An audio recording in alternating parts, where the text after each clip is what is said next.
Hello friends, welcome to my channel.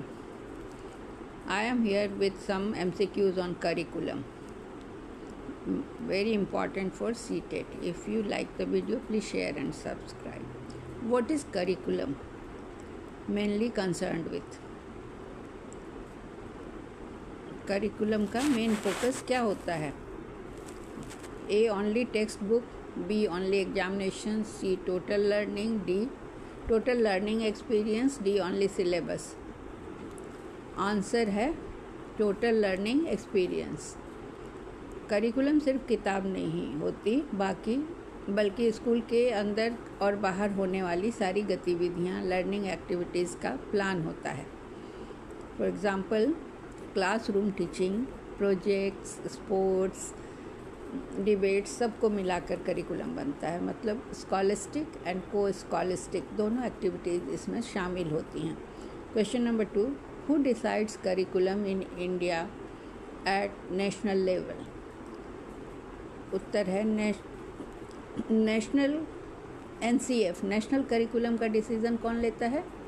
Options: A NCERT, B CBSE, C SCERT, D schools. Answer है NCERT.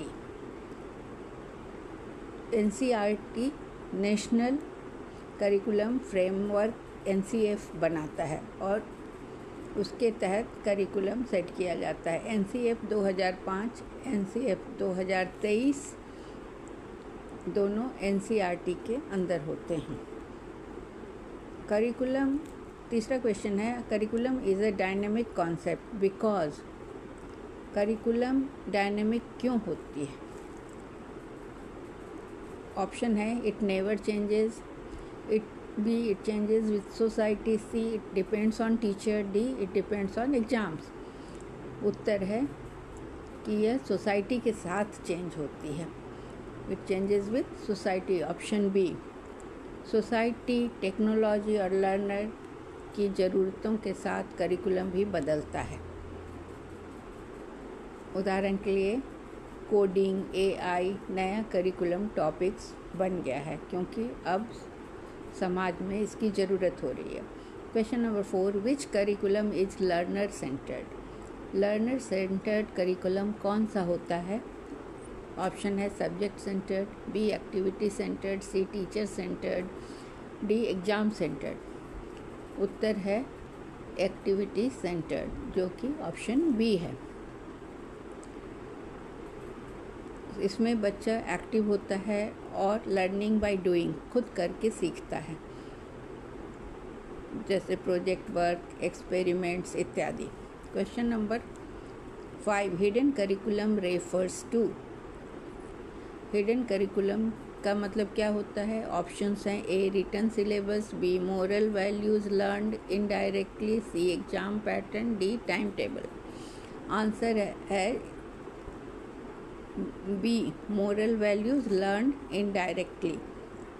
School के rules, discipline, teacher के behaviour से values सीखी जाती है. इससे यह करिकुलम में नहीं होता है, ये छिपा हुआ होता है, इसीलिए इसे हिडन करिकुलम कहा जाता है.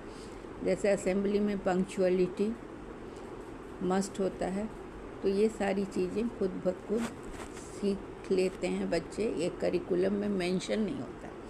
विच करिकुलम एम्फेसाइजेस सब्जेक्ट्स? सब्जेक्ट पर फोकस कौन सा करिकुलम करता है?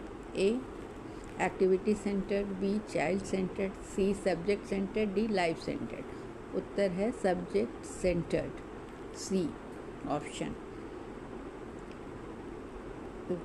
ट्रेडिशनल करिकुलम में सब्जेक्ट का इम्पोर्टेंस होता है, तो मैथ्स, साइंस, हिस्ट्री सब अलग अलग से पढ़ाए जाते हैं, इसलिए हर सब्जेक्ट का इसमें महत्व होता है.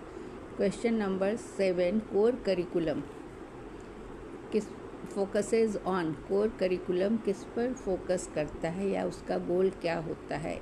ऑप्शन है A only exams, B essential life skills, C only subjects, D teacher convenience. उत्तर है बी एसेंशियल लाइफ स्किल्स. सभी स्टूडेंट्स के लिए कॉमन और यूजफुल लर्निंग होता है, जो कि लाइफ स्किल सबको जानना ज़रूरी होता है, जिसमें क्या क्या आता है, कम्युनिकेशन, प्रॉब्लम सॉल्विंग इत्यादि इंक्लूडेड होते हैं। Question number 8, curriculum development starts with. Curriculum बनाना सबसे पहले किससे स्टार्ट होता है? ऑप्शन है A evaluation, B content, C objectives, D text book. उत्तर है सी ऑब्जेक्टिव्स। कोई भी करिकुलम ऑब्जेक्टिव्स को ध्यान में रखकर बनाया जाता है, इसलिए गोल्स अगर क्लियर होंगे तो कंटेंट भी और एक्टिविटीज़ भी डिसाइड होने में आसान होता है। तो ऑब्जेक्टिव क्या है करिकुलम का? क्रिटिकल थिंकिंग डेवलप करना, इसलिए सब्जेक्ट्स और टॉपिक्स वैसे ही रखे जाते हैं। Question number 9, which curriculum promotes democracy. कौन सा करिकुलम डेमोक्रेटिक वैल्यूज़ को प्रमोट करता है? A authoritarian, B rigid, C flexible, D exam oriented. उत्तर है C flexible. Flexible curriculum students के चॉइस और पार्टिसिपेशन को बढ़ाता है, जैसे ग्रुप डिस्कशन, जिसमें सभी को बोलने की स्वतंत्रता मिलती है, यह डेमोक्रेटिक होता है। Question number 10, which is not a component of curriculum. Curriculum का हिस्सा कौन सा नहीं है? A objective, B content, C teaching method, D teachers salary. उत्तर है टीचर्स सैलरी करिकुलम का हिस्सा नहीं है।